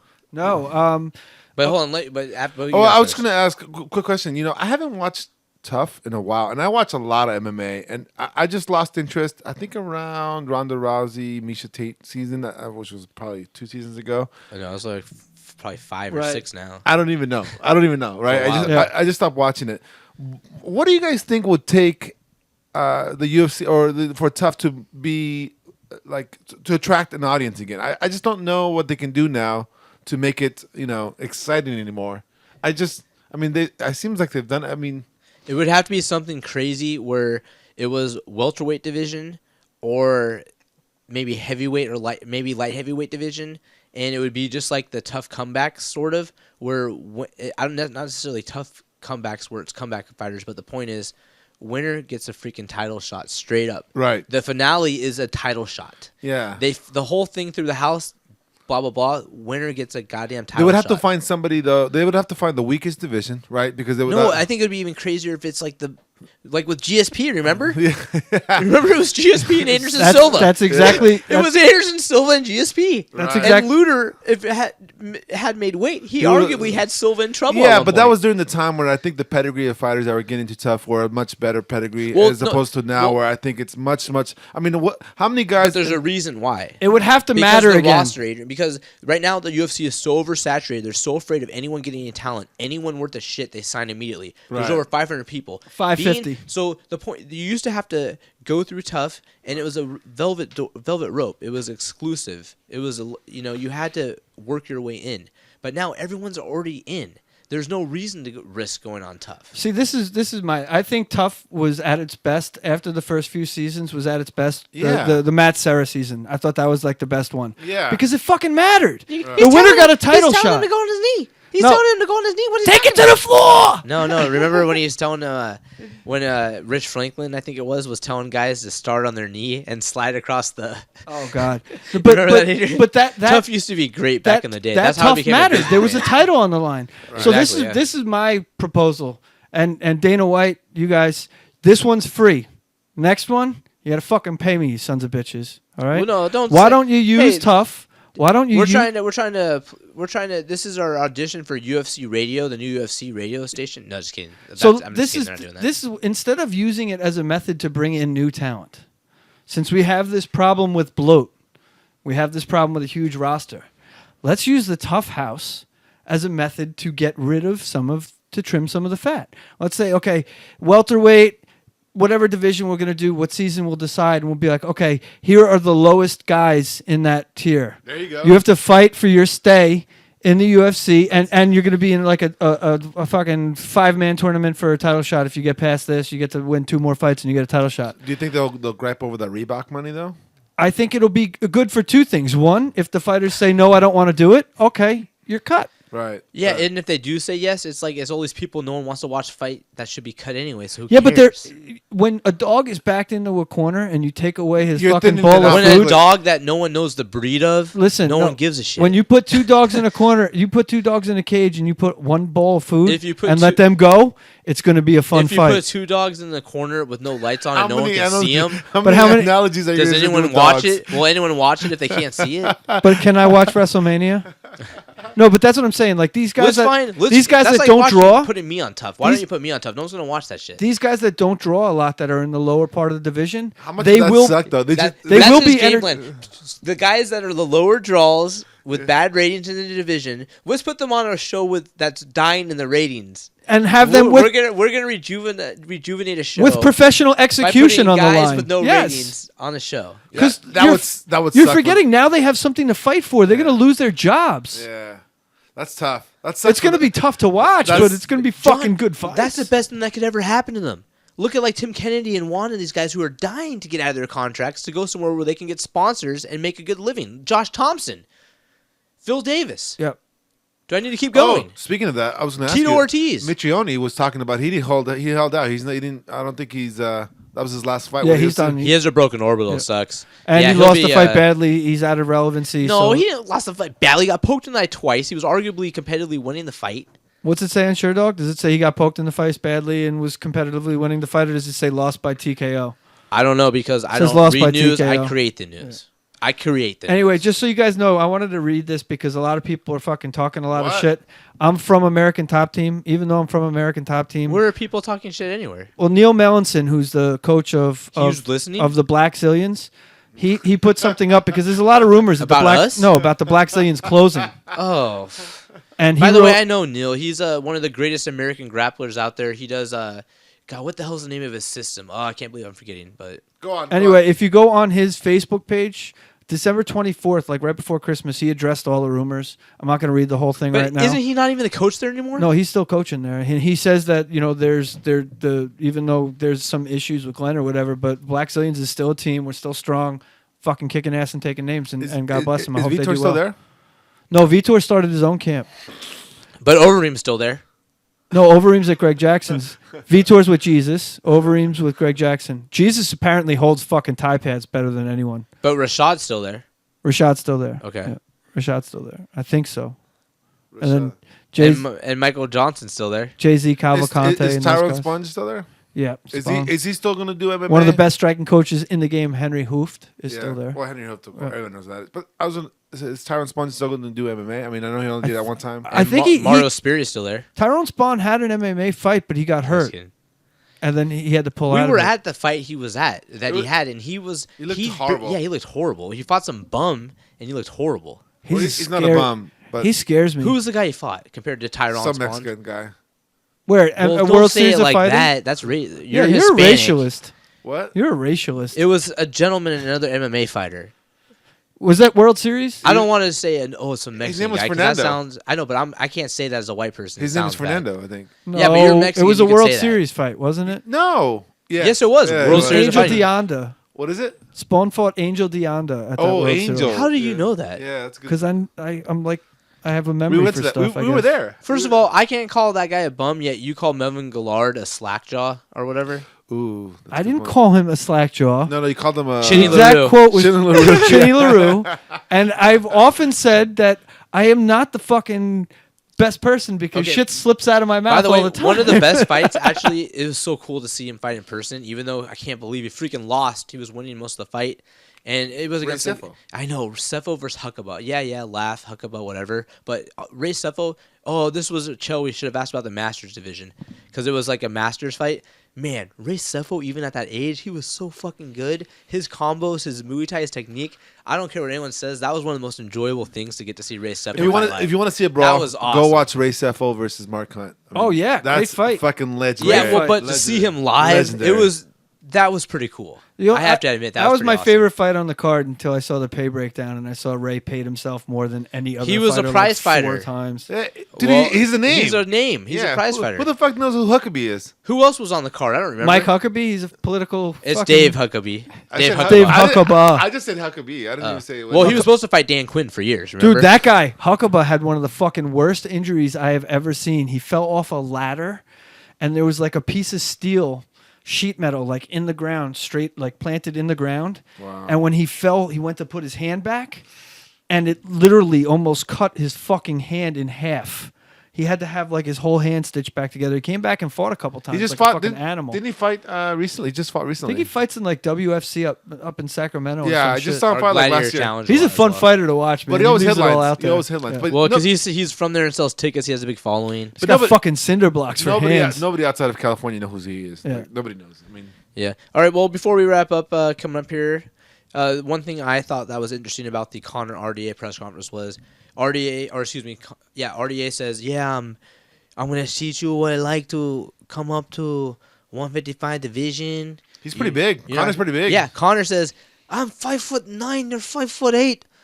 I am 74-inch reach, you're 70-inch reach. I'm the bigger man. I'm gonna bully you in your own division. I'm gonna come up and wait. I'm gonna bully you. That wasn't actually a soundbite from the press conference. That was me, Aaron P. True. Wow. I know. Thank you. I had But my so- eyes I closed. closed my yeah. Yeah. So that's interesting. Got dizzy. Conor, I'm eating steaks. Now that I'm eating steaks and not salads, you're not knowing what you're gonna get. I'm the one who makes this fight. You his think you have the steaks are title, but I massaged. make the fight. So do you really buy the hype? I think yes, he can be competitive, but then he says, "Oh, I'm going up to 170." No way in hell he can. I don't think he would be big enough against Lawler, but I would love to see it. So what do you think? Do you think he will be the bigger guy against RDA? I know the stats say he is, but what do you feel about that? Yeah, I mean, I already saw from the press conference he is a bigger guy than. I'm surprised he cuts down to 145. I mean, that's But the thing is, RDA, I still think will win that fight. I mean, I've been skeptic. I've been proven wrong. You did predict for Doom over Fedor, and you have predicted a lot of other huge fights. So I'll take your word for it. But yeah, I think that RDA is quicker than he thinks he is. RDA's that was one And thing. he's strong as shit. He's strong as he shit. He hits like a mule. But the biggest difference between him when RDA fought Pettis, for example, that was the thing that made him win the fight. RDA was quicker, his timing was better, and his power. I mean, his power is insane. I just don't see.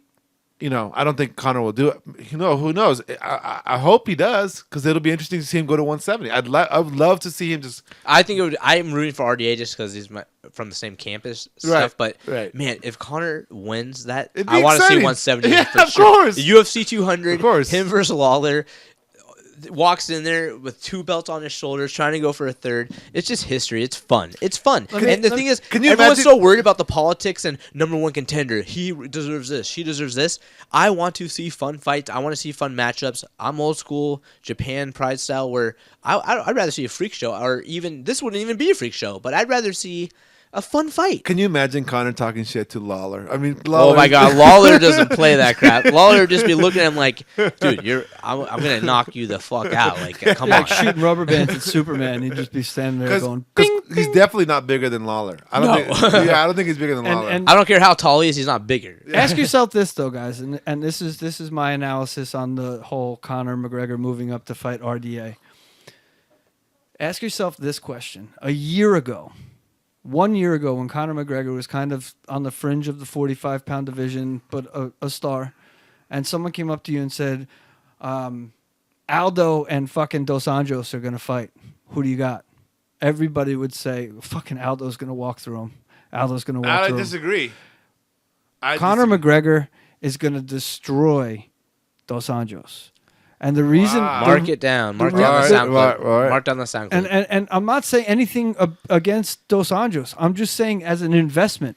If I'm an investment banker, all right, I don't put my best stock, all my risk on my best stock unless I know it's going to fucking pay off. UFC's taking a big risk by putting a crown on this clown. They really are. Because essentially what they're doing is they're saying the title doesn't mean that much. Because RDA is a title holder, but he doesn't mean that much because we're going to feed him to a crown. We're going to feed him to McGregor. We're going to solidify that crown. We're going to legitimize that crown. The thing that made Mike Tyson so great in the heavyweight division in the 80s, it wasn't just his intimidation and the way he dispatched everybody. It was the fact that he was unilaterally the best fighter on the planet. He had all those belts. He was a king. He was the king of boxing. And that's what they're trying to do with McGregor. They're trying to make a king of MMA. They're saying titles are secondary to crowns. Let me ask you this. Do you think Conor is bigger than the UFC?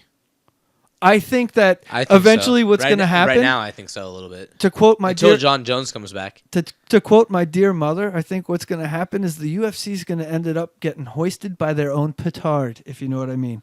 They're going to... It's like, hoisted by their own petard. They create this monster, right? They create this, and then the monster bites them. Oh, right. So, and I think they got the first taste. You got the first taste of that at the fucking it's press conference like a today. mafia guy where the underboss builds up some power and then whacks the boss. I don't know if you guys noticed, but at the press conference like today, Dana White was a little bit. He was disturbed. a little pissed off, and McGregor was saying stuff said like, about, "I'm going to use Hollywood to leverage this because I could just go to Hollywood." And even more than that, McGregor was saying, "We had to get him, not the UFC had to get him. I had to get him a hotel in Brazil." Yeah. And then also he's talking about how, there will be a stadium show. I will do the stadium show. It just takes time. This is a marathon, not a sprint. This game here is a marathon, not a sprint. So they're already. I like how it says. What does he say? Conor Fertitta.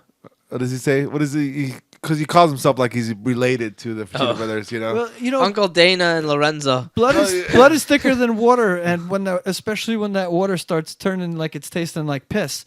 And I think right now he's got his dick in the fountain. So. The UFC is starting to notice a little urine taste in their water, and Dana White was not too happy with it at the press conference today. He kind of felt like Conor was stepping on him. Yeah, I didn't really see it. I heard about it, but I didn't see it. So. I have a feeling it's going to end up going bad, but they're all going to make a whole fuckload of money in the meantime, so who gives a shit, you know? I agree, but people who do not watch MMA, Conor McGregor, they're coming up saying, is this guy Conor McGregor the real deal? He is that good. I know, I'm not debating whether or not he's the real deal. I'm saying when there's people who don't consistently watch MMA, but they're coming up to you asking you about Conor McGregor, there's something. There's that factor. But with me, it's hard to hop on that train just because I don't feel like he's ever been tested. Just Jose Aldo. But building Jose off Aldo was not a test. Dustin Poirier. building off of what you just said, just imagine if George St. Pierre had Dennis Connor's tongue. Seaver. How fucking awesome that would have Chad been. Mendes. You know? On 10 days' I'm notice. not answering to your trolls, Aaron. 10-day notice Chad Mendes isn't tested? I'm not answering to your trolls. Alpha male, bro. Yeah. A prime Chad Mendes on 10 days rest on a 10-day, one of the best 10-day training camps ever. By the way, that's my new idea for super fights. We should just set up a whole bunch of alpha male fights. Whoever loses has to wear their shirt. You know they'd fucking fight their asses off for that fucking right. Do you think I was following now that we're talking about alpha male? Do you think that TJ's gonna fight Uriah now? I think it has to be the fight. Either that or Dominic Cruz versus Faber. I think it's going to be Faber Cruz. I think and Cruz then- going to be out for a and then- while, no? No, I don't think so.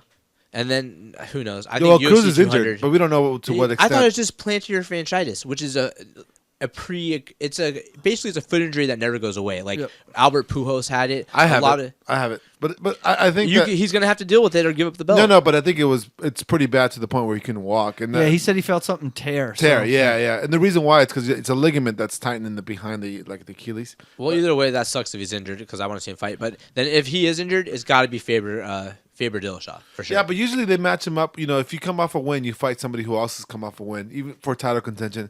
And if you come off a loss, Can't but forget this could be Hassan the title. Sal's in there too. Somehow. Could be, yeah. But right now we're talking Cruz. we're think talking the- about marketing the yeah. fights and that weight class. Marketing right now. The three guys Those are three guys, definitely TJ, yeah. and then possibly what's his face is saying he wants to try to move up and fight Cruz again. DJ Demetrius yeah. Johnson. Oh, that'd be Yeah. awesome. That'd be awesome. I wouldn't be surprised if Faber Dillashaw is the next fight while Cruz. And it's billed as number one contender. I think 200, UFC 200. UFC yeah. 200 as That would an be a great undercard, fight. I think yeah. or the prelims on Fight Pass. the main event on the prelims. Because that's That'd be a Uriah good fight. Faber's like fucking new home is. The He's smart main spot because on on prelims. you make more money on Fox to 2 million people than you do to 300,000 on pay-per-view. That guy's a walking fucking cash unless you get machine. points on pay per view. He's straight up too. We were at the Fighter Source fights, and he's like, I don't think Uriah he gets says points. he's yeah, straight but up. sponsor type stuff. He said it's better to be on Fox for him. He's a funny dude. But doesn't have sponsors, he though. makes no bones about it either. He does blog videos. Who knows? He I don't makes know. no Who knows? bones about his shilling. Like we were at the Fighter Source, and he's sitting next to me at the table, and he's like, "So what brings you down here?" I'm like, I'm writing a couple stories for the guys, for the promoters, and I'm like, "What about you?" And he goes, I'm like, "You got fighters here tonight?" He goes, "Money. I'm here for money." And I'm like, "Well, that's fucking right on." Was that Uriah? Yeah, he was getting an appearance or all right. something. Do you guys mind if we wrap up just because I'm going out of town tomorrow? It's Let's been like go. hour, 40 Wrap it minutes. up. All right. Great show, everyone. Incredible show. We had Chael Sonnen on at 15 minutes in. We had a great time. Sponsors, you got to do our sponsors, bro, before we leave. I mean, Yeah. we already. I Come did on, do stuff it. during the. I did already Edwards during the show. ENT Imports, the official website. And dude, you're going to do fucking 5-10 minutes of bullshit promoting stuff. Dude, we don't have time for it. No sponsors tonight. It won't be 5-10 minutes. Yes, it will. You're going to do What do you your sponsor? bullshit. What is your sponsors? Oh, God. Here we go. Go to Painaway, www.painaway.com.au. Check them out. And also go to customtshirtprinting.com. Spar Star this weekend. Come check me out. I'll be there. okay. He had to go All right. overboard. He had to go overboard. Wrap it I up. was about to say, wow, this guy like said 5 minutes. I was I was like about to 80 say, seconds. wow, this guy actually pulled it off in one sentence, and then he starts going on to the more stuff. All right, ladies and gentlemen, subscribe on SoundCloud, iTunes. Go to entimports.com. Check us out. Thanks a lot, guys. Thanks for listening. Take care. We'll see you next time. Every Wednesday night. That was fucking awesome.